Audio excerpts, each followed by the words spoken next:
Did you always have this picture in mind, do the right thing? Was it always in the back of your mind someplace? No, not at all. This picture really just crystallized after the Howard Beach incident. That's what gave me the inspiration to do this film. So. And for people who may not know about that incident.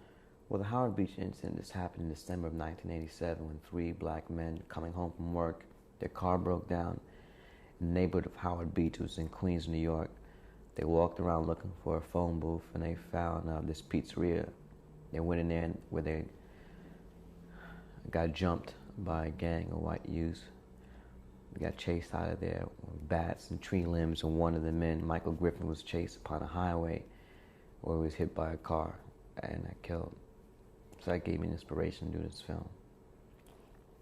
In this film, what do you really want everybody to understand about it? Blacks, whites, Asians, whatever. Well, this film to me is really about racism. It asks a basic question, are we going to live together? And I don't think people should come to this film expecting Spike Lee to give them the answer to racism. What we're trying to do with this film is really put the spotlight, put a focus back on racism. It's a problem I feel that's the #1 pressing problem today in the country, and that is something that hasn't gone away. And just because you could point to specific examples of black people who become successful in their field, that does not mean that racism is not alive today. It doesn't mean that this is truly a just and humane and equal place for everybody. At the time you were making this film, did you know Universal would be distributing it? Yes. That's how we got the money to finance it. Did they at any time try to control the film or get you to change this or that or the other thing? No, not at all. They had no control over this film.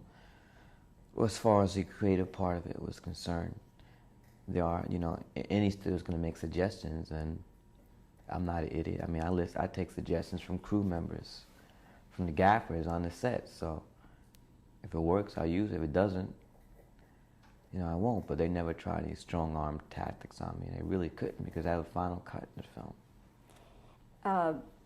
Do you think if it had been a bigger budget picture that they would have exercised more creative control? They would have tried. And that's something that's going to be, as long as I'm doing films that cost $6.5 million, which both School Days and Do the Right Thing cost, they leave me alone. But as I try to break out of that ghetto, 15, 16, 17 million dollars, they're going to want more of a say.